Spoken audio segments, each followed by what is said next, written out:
जय श्री राम दोस्तों, मैं टिक्कमचंद चौधरी आप सभी का स्वागत करता हूं। ठीक है, आपके अपने यूट्यूब चैनल पीटी हिस्ट्री वाला पर। देखिए, अपन पढ़ रहे थे राजस्थान की जो लोहे युगीन सभ्यताएं थे उनके बारे में पढ़ रहे थे अपन। तो अपन ने इससे पहली क्लास में अपन ने पढ़ा एक तो नगर चित्तौड़गढ़ के बारे में, सॉरी नगर टोंक के बारे में अपन ने पढ़ा था। इसके अलावा अपन ने जोधपुरा के बारे में भी पढ़ा था। दोनों स्थल जो कि लोहे युगीन थे, जोधपुरा से ताम्र युगीन परमाणु में मिलते हैं। अब अपन आज जो नए कुछ स्थल हैं उनमें से अपन आज पहला स्थल होगा नगरी चित्तौड़गढ़। अब देखो, नगरी चित्तौड़गढ़ की जब अपन बात करते हैं तो नगरी चित्तौड़गढ़ को प्राचीन काल में जो सिवी जनपद हुआ करता था या जो सिवी जाति हुआ करती उसकी राजधानी, उसका क्षेत्र माना जाता था और उसकी राजधानी मध्यमिका हुआ करती थी। आज उसी मध्यमिका को प्राचीन काल में मध्यमिका कहा जाता है, आज उसको क्या कहा जाता है? सिवी कहा जाता है, जिसको अपन आज नगरी कहते हैं। ठीक है, जो कि चित्तौड़गढ़ का स्थल है। आज वहां पर प्राचीन वैष्णव मंदिर के गुप्तकालीन मंदिरों के साक्ष्य अपने सामने आए हैं और वहां से कुछ अलंकृत ईंटें और बहुत सारे इस प्रकार के प्रमाण दिखाई देते हैं। कुषाण कालीन प्रमाण भी यहां से मिले हैं, उनके बारे में आज अपन बात करते हैं। तो आज अपना टॉपिक होगा कौन सा? नगरी चित्तौड़गढ़, नगरी सभ्यता। कहां पर है?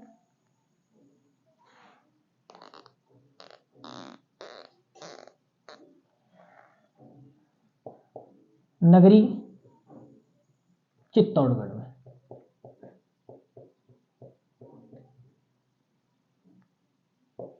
ठीक है, नगरी की सभ्यता कहां है? नगरी चित्तौड़गढ़ में है। ठीक है, अब देखिए, ये जो नगरी है इसे प्राचीन काल में,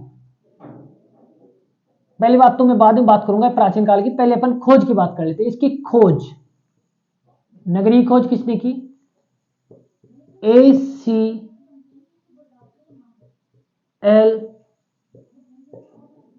कार्लाइल।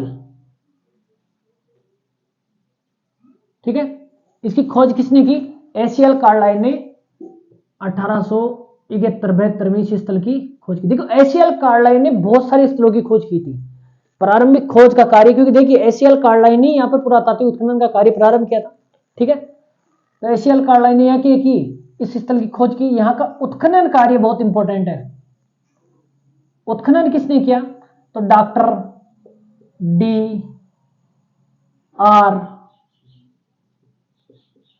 भंडारकर। यहां का उत्खनन कार्य किसने किया? Doctor D.R. भंडारकर ने किया। कब? 1904 में। कब किया? 1904। इसके अलावा KV सोदरानंद, किसने? KV सोदरानंद ने 1915-16 में यहां पर क्या किया? उत्खनन कार्य किया। यानी नगरी सभ्यता की तो खोज किसने की? ACL कार्लाइल ने 1871-72 में की और यहां पर उत्खनन का कार्य डॉक्टर D.R. भंडारकर ने किया। ठीक है, आपको पढ़ा होगा शिलालेखों में जो नगरी का शिलालेख है उसकी खोज डॉक्टर D.R. भंडारकर, खोज और उसका जो कि ट्रांसलेशन है उसको संपादित करने का कार्य है वो किसने किया था? Doctor D.R. भंडारकर ने किया था। तो शिलालेखों में अपन ने पढ़ लिया है, लेकिन यहां पर जिक्र जरूर किया जाएगा कि यहां से नगरी का शिलालेख मिला है। और उसमें अपन ने यह भी देखा था कि भारत में भारत में वैष्णव धर्म की भी जानकारी उसमें मिलती है। इसके अलावा कुछ करों की जानकारी मिलती है। ठीक है, अब देखिए, नगरी को प्राचीन काल में, नगरी को प्राचीन काल में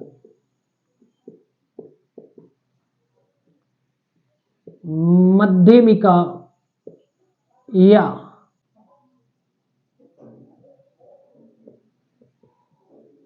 मध्यमिका कहा जाता था, जो सिवी जनपद की या सिवी गणजाति की राजधानी हुआ करती थी।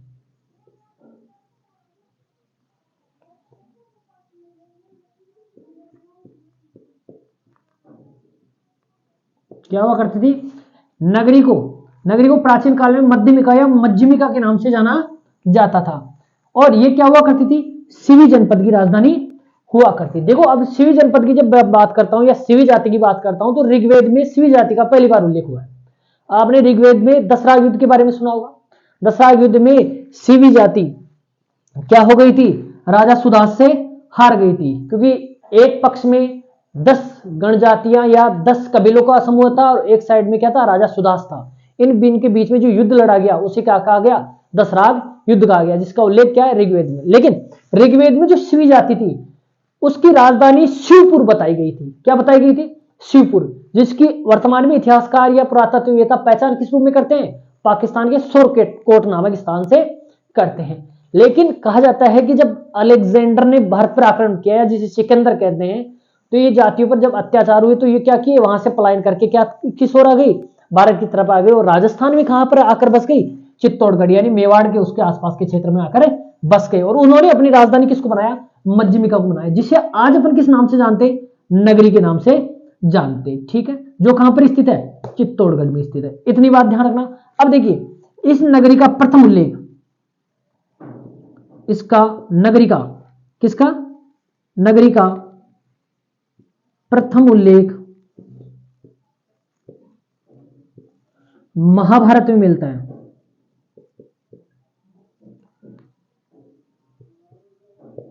कहां पर मिलता है, महाभारत में मिलता है। इसके अलावा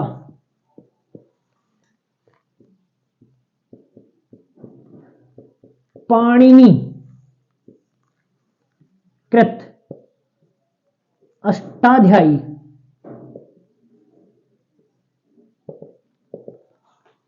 पाणिनिकृत अष्टाध्यायी में भी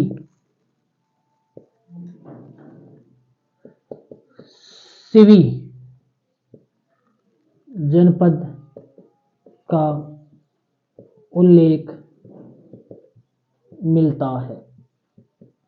ठीक है, अष्टाध्यायी में, और इसके अलावा और भी ग्रंथ है जिनमें यह पता चलता है कि यवन जब आक्रमण हुए, मेनांडर, इन्होंने जब आक्रमण किया तो उन्होंने क्या किया, इस नगरी चित्तौड़गढ़ को रौंद डाला। क्या किया, नगरी चित्तौड़गढ़ तक रौंद, नगरी चित्तौड़गढ़ को रौंदते हुए मथुरा से आगे होते हुए कहां तक पहुंच गए, पाटलिपुत्र तक पहुंच गए, जिसे आज वर्तमान में अपन क्या कहते हैं, पटना के नाम से जाना जाता है, जिसको प्राचीन काल में ग्रीवरिज के नाम से भी जाना जाता था, बाद में इसको पटना या पाटलिपुत्र भी कहा जाने लगा।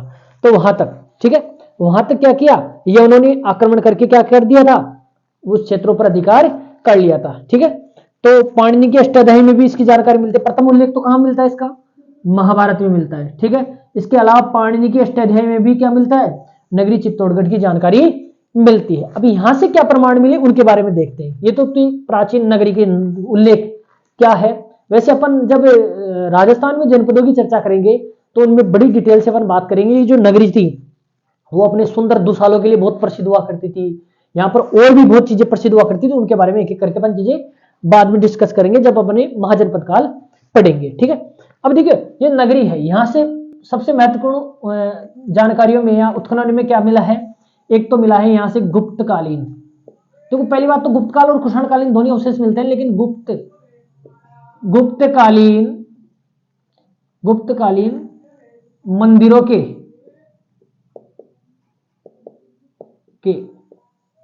प्रमाण मिले हैं, जिसमें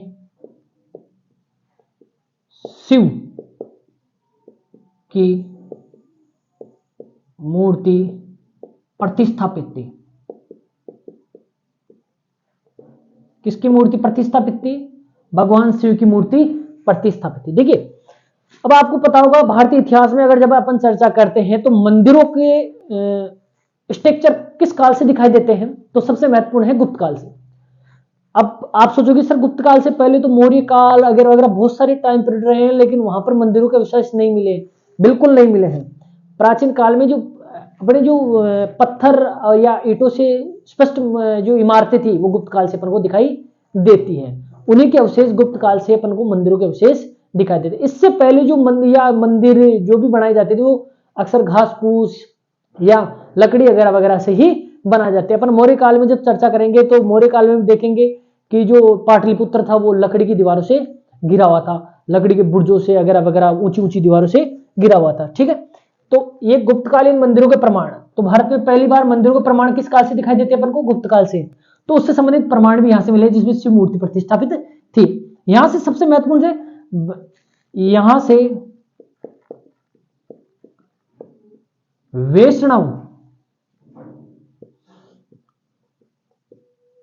वैष्णव धर्म का प्राचीन विष्णु मंदिर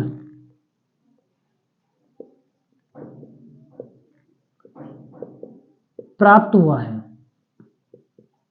क्या प्राप्त हुआ है? वैष्णव धर्म से संबंधित प्राचीन विष्णु मंदिर प्राप्त हुआ है जो भारत का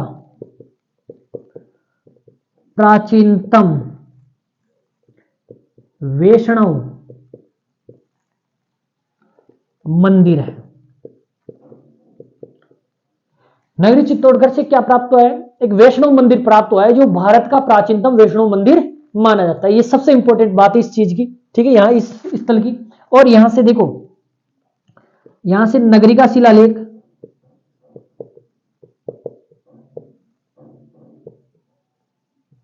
ठीक है, अलंकृत ईंटें,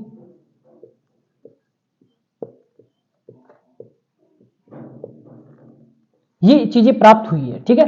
तो यहां से गुप्तकालीन और कुषाणकालीन प्रमाण मिले हैं। तो गुप्तकालीन जो महत्वपूर्ण चीज है वो अपन चर्चा कर रहे हैं, गुप्तकालीन मंदिरों के प्रमाण मिले जिसमें शिव मूर्ति प्रतिष्ठापित थी। यहां से वैष्णव मंदिर के भी प्रमाण मिले। किसके?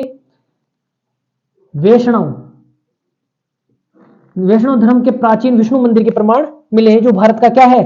प्राचीनतम विष्णु मंदिर माना जाता है। यहां से नगरी का शिलालेख और अलंकृत ईंटें भी यहां से मिली है। यानी इस प्रकार यहां से नगरी से कुछ महत्वपूर्ण साक्ष्य जो अपन को दिखाई देते हैं उनमें क्या क्या है? ये चार महत्वपूर्ण चीजें, अलंकृत ईंटें, नगरी का शिलालेख, वैष्णव मंदिर और एक गुप्तकालीन शिव मंदिर यहां से प्राप्त हुए। ठीक है, ये काफी इंपॉर्टेंट चीजें हैं क्योंकि नगरी की जो स्थल है वो एक जनपद से जुड़ा हुआ है। ठीक है, इसलिए काफी इंपॉर्टेंट है। आप स्क्रीनशॉट लो ताकि अपन दूसरे स्थल की ओर चले। ठीक है, ये तो था नगरी का। अब इसके बाद में अपन बात करेंगे जूनाखेड़ा, ठीक है, जो कि पाली में स्थित है। अब देखिए, जो ये मुख्य मुख्य स्थल है उनकी बहुत कम डिटेल्स हैं, उनके बारे में एक करके बात कर लेंगे। ज़्यादा इंपॉर्टेंट इतने हैं नहीं, लेकिन आपको ये थोड़ा बहुत मोटा मोटा इनका जो कि बाहरी ज्ञान है वो पता होना जरूरी है क्योंकि कई बार इनमें से क्वेश्चन पूछे जा सकते हैं। ठीक है, अपन बात करेंगे, ये तो था नगरी। नगरी के बात करेंगे जूनाखेड़ा।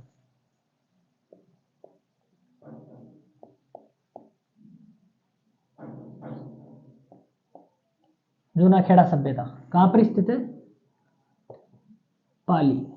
किस नदी के किनारे है? तो भारमल नदी।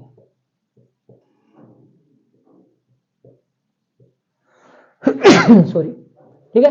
तो जूनाखेड़ा सभ्यता कहां पर स्थित है? पाली। और किस नदी किनारे स्थित है? भारमल नदी किनारे। देखिए, ये चौहानकालीन नगर रहा है। ठीक है, जूनाखेड़ा क्या है? चौहानकालीन नगर है। तो यहां पर कुछ अवशेष मिले हैं और ये भारत का सबसे पहले खोजा गया चौहानकालीन नगर था और इतने बड़े स्तर पर इसका उत्खनन किया गया। इस स्थल की खोज तो सबसे पहले गेरिक ने की। किसने की? इस स्थल की खोज किसने की? इस स्थल को खोजा किसने? गेरिक ने। किसने खोजा? गेरिक। HWC के गेरिक है, लेकिन आपको तो गेरिक याद रखना है। ठीक है, और उत्खनन किसने किया? तो ध्यान रखना, उत्खनन बहुत लंबे समय तक चला।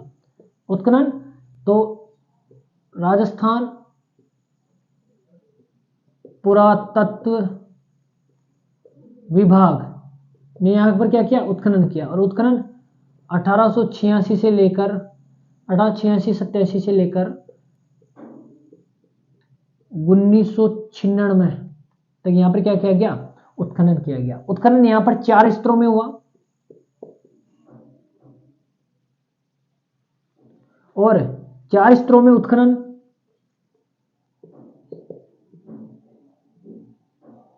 तो यहां पर 4 सांस्कृतिक प्रमाणों प्रमाण 4 सांस्कृतिक प्रमाण 4 सांस्कृतिक स्तरों के प्रमाण।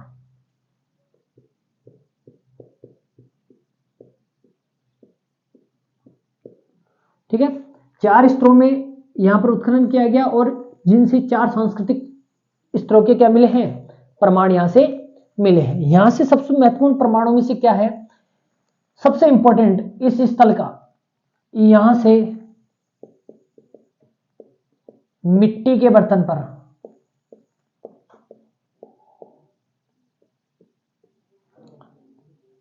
सालभंजिका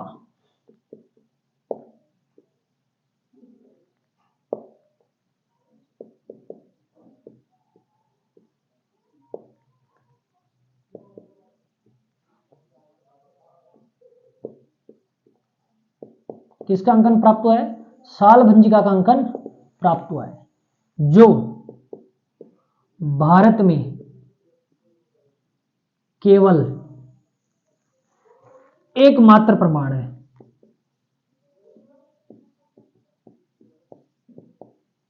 सालभंजिका का अंकन मिट्टी पर, मिट्टी के बर्तन पर है। किसके बर्तन पर, मिट्टी के बर्तन पर सालभंजिका का अंकन पूरे भारत में एकमात्र प्रमाण कहां से मिला है, जूनाखेड़ा से मिला है। ठीक है भाई, एकमात्र प्रमाण कैसे, क्योंकि जो सालभंजिका की जो अपन ने पहले पढ़ी थी, जो मूर्तियां मिली है, जो अंकन मिला है, वो पत्थर पर मिला है, लेकिन मिट्टी पर एकमात्र। ध्यान रख लेना, यहां लिख देता हूं, क्योंकि अब तक सालभंजिका का अंकन पत्थर पर प्राप्त हुआ है। किस पर प्राप्त हुआ है, पत्थर पर प्राप्त हुआ है। केवल और केवल मिट्टी के बर्तनों पर एकमात्र पूरे भारत में प्रमाण कहां से मिलता है, जूनाखेड़ा से मिलता है। यह बहुत इंपॉर्टेंट फैक्ट है, क्योंकि अब तक सालभंजिका का जो अंकन है केवल पत्थर पर देखा गया था। ठीक है, और यहां से सबसे महत्वपूर्ण बात क्या है, यहां से सरस्वती की मूर्ति भी मिली है, प्रतिमा व इंद्र की प्रतिमा। यहां से क्या मिला है, सरस्वती की और इंद्र की प्रतिमाएं भी मिली है। यहां से पक्के मकानों के आवास, पक्के मकान मिले हैं। क्या मिले हैं, पक्के मकान मिले हैं। तो जूनाखेड़ा की सबसे महत्वपूर्ण बातें क्या है, तो पहली बात तो जूनाखेड़ा जो स्थल है वो कहां पर स्थित है, पाली में स्थित है। नदी कौन सी है, भारमल नदी है। खोज किसने की, गेरिक ने की। ठीक है, उत्खनन कार्य राजस्थान पुरातत्व विभाग द्वारा 1987 से प्रारंभ हुआ 1996 तक, यानी बहुत बड़े लंबे समय तक इसका उत्खनन किया गया है, और 4 स्तरों में उत्खनन किया गया है, जिससे 4 सांस्कृतिक स्तरों के प्रमाण मिले हैं। ठीक है, 4 सांस्कृतिक चरणों के प्रमाण या स्तरों के प्रमाण मिले हैं। यहां से सबसे महत्वपूर्ण बात क्या है, यहां से मिट्टी की एक सालभंजिका का अंकन प्राप्त हुआ है, जो पूरे भारत में केवल एक इसी स्थल से इस प्रकार का अंकन है, क्योंकि अब तक जो सालभंजिका की मूर्तियां मिली है वो पत्थर पर अंकित थी। ठीक है, सरस्वती की प्रतिमा और इंद्र की प्रतिमाएं भी मिली है, पक्के मकान भी मिले हैं, यहां से नरकंकाल भी मिले हैं। क्या मिले हैं, नरकंकाल भी मिले हैं। यह स्थल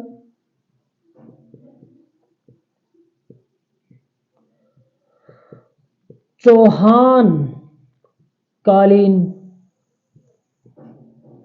स्थलों में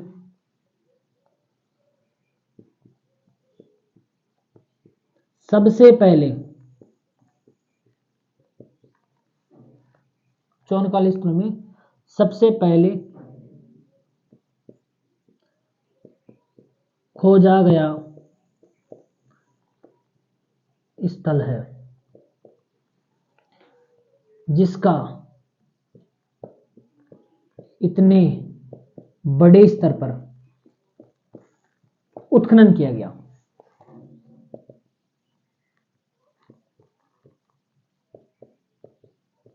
ठीक है, ये चौहानकालीन जो चौहान वंश हुआ था, उसके जो नगर थे, उन नगरों में सबसे पहले खोजा गया नगर था, और इतने बड़े स्तर पर अभी तक चौहानकालीन नगरों में सबसे ज्यादा स्तर पर इसी का उत्खनन किया गया है, जो कहां पर स्थित है, जूनाखेड़ा पाली में स्थित है। सबसे महत्वपूर्ण चीज तो आप ये फैक्ट आप जरूर ध्यान रखना, 1 और ये 2 सरस्वती और इंद्र की प्रतिमाएं। ठीक है, यहां से सबसे इंपॉर्टेंट फैक्ट ये है, क्योंकि आपसे सीधा ही क्वेश्चन करेगा, राजस्थान का वह कौन सा स्थल है जहां से पूरे भारत में अनुपम कृति सालभंजिका का मिट्टी पर अंकन कहां से प्राप्त हुआ है? तो कहां से प्राप्त हुआ है? जूनाखेड़ा से प्राप्त हुआ है। ये पूरे भारत में एकमात्र अंकन मिला है यहां से। ठीक है, आप स्क्रीनशॉट ले सकते हो। अब देखिए, ये तो था आपका जूनाखेड़ा। मोटी मोटी चीजें ज्यादा खास है नहीं इनमें जो ये महत्वपूर्ण फैक्ट है वो जरूर ध्यान रखना, सालभंजिका वाला। ठीक है, इसके अलावा सरस्वती और इंद्र की प्रतिमाएं भी यहाँ से मिली है, और ये चौहान कालीन ऐसा स्थल है जिसका बड़े स्तर पर उत्खनन किया गया था। अब बात करेंगे मंडोर जोधपुर की। किसकी? मंडोर कहां पर स्थित है? जोधपुर। ठीक है, अब देखिए मंडोर जोधपुर के बारे में क्यों पढ़ रहे हैं कि यहाँ पर उत्खनन का कार्य 1933-34 में ब्रजवासी लाल और आपके सर जॉन मार्शल ने किया था। तो यहाँ पर रामायण कालीन, किस कालीन? रामायण कालीन अवशेष मिले हैं। ठीक है, रामायण कालीन सभ्यता अवशेष मिले हैं। क्योंकि आपको पता होगा जो कि रावण की पत्नी थी मंदोदरी, वो कहाँ की थी? मंडोर जोधपुर की थी, और उत्तर भारत का एकमात्र रावण मंदिर भी मंडोर जोधपुर में ही स्थित है। ठीक है, कुछ इस प्रकार की बातें हैं जो आपको ध्यान रखनी है। ठीक है, यहां पर उत्खनन का कार्य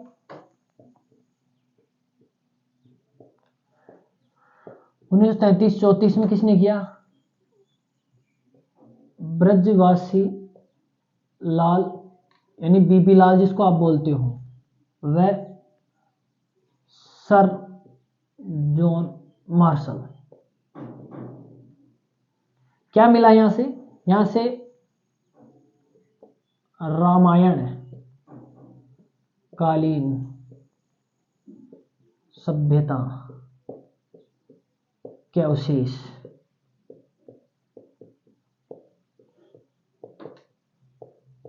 रामायण कालीन सभ्यता के अवशेष मिले। रावण की पत्नी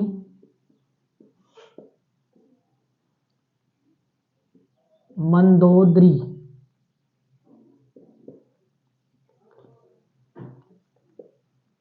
मंडोर जोधपुर की ही मंडोर जोधपुर की ही थी। ठीक है, उत्तर भारत का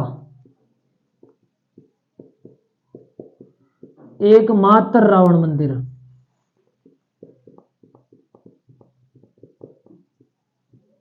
देखो रावण का मंदिर भी है, रावण मंदिर मंडोर जोधपुर में है। पावना जी से, तो पावना जी का तो मंदिर बनाना ही है। जोधपुर का क्या था? मंडोर का क्या था? रावण पावना था, क्योंकि मंडोर ने अपनी यहां से क्या दी? रावण को बेटी दी थी। ले भाई रावण तू बन पावनो। ठीक है, कौन थी? मंदोदरी। ठीक है, खूब समझाया था मंदोदरी ने रावण को, रहमान डाकी सामान देख कौन छे, पण रावण कौन मान्यो। घमंड अहंकार में जो लोग अंधे होते हैं उनका विनाश ऐसे ही होता है। ये एक जीता जागता उदाहरण है। ठीक है, मंदोदरी ने खूब समझाया, राम मांजा डाकी तन पतो विजय सामान कौन से, सामान भगवान विष्णु को अवतार जे, भगवान विष्णु खुद ऊपर बैकुंठ सु तलाना आए थे, सल्टा बन तू मान जा, पर रावण नहीं माना। अहंकार घमंड ये क्या करता है? मनुष्य की बुद्धि का विनाश कर देता है। तो उसी के कारण रावण की मृत्यु हुई। तो चलो मंडोर वालों ने भी उसकी एक कामना पूरी की, चल रावण को मंदिर ही बना देना। चल ठीक है, तो कहां पर? मंडोर जोधपुर में है। ठीक है, उत्तर भारत का एकमात्र मंदिर रावण मंदिर कहां? मंडोर जोधपुर में। यह सबसे महत्वपूर्ण बात है मंडोर की। क्या? यहां से अरबी शासकों के अरबी शासकों के 104 सिक्के मिले हैं। अरबी शासकों के 104 सिक्के मिले हैं, ये सबसे इंपॉर्टेंट है यहाँ पर। ठीक है, अरबी शासकों के कितने सिक्के मिले? 104। तो क्वेश्चन पूछा जा सकता है कहां से अरबी शासकों के 104 सिक्के मिले हैं? तो कहां से? मंडोर जोधपुर से। ऐसे पूछा जा सकता है अरबी शासकों के 104 सिक्के कहां से मिले हैं? तो मंडोर जोधपुर से मिले हैं। तो कुछ से भी क्वेश्चन घुमा के पूछा जा सकता है। तो मंडोर जोधपुर रामायण कालीन सभ्यता से संबंधित अवशेष मिले हैं। यहाँ से रावण की जो मंदोदरी थी बीननी बेटरा, वो कहां से थी? मंडोर जोधपुर की थी। और उत्तर भारत का एकमात्र रावण मंदिर कहां बना हुआ है? मंडोर जोधपुर में बना हुआ है। यहीं से अरबी शासकों के 104 सिक्के मिले हैं। ठीक है, इस प्रकार ये तो थे मंडोर जोधपुर से मिलने वाले कुछ साक्ष्य या प्रमाण। यहां से ये जरूर ध्यान रखना कि अरबी शासकों के यहां से सिक्के मिले हैं और उत्खनन कार्य आपके ब्रजवासी लाल बीबीलाल सर जॉन मार्शल ने किया है। बीबीलाल ने, देखो ध्यान रखना, बीबीलाल ने भारत में जो अधिकांश स्थल है, जो महाभारत कालीन स्थल है, उनका उत्खनन का कार्य किया है। इसी कारण बीबीलाल को क्या दिया गया था, पद्म विभूषण पुरस्कार भी प्रदान किया गया है। ठीक है, ये तो थे अपने कुछ महत्वपूर्ण स्थल। अब जो अगली क्लास होगी उसमें और भी कुछ अन्य महत्वपूर्ण स्थल है, उनके बारे में अपन चर्चा करेंगे। जय श्री राम, खंबा गणित।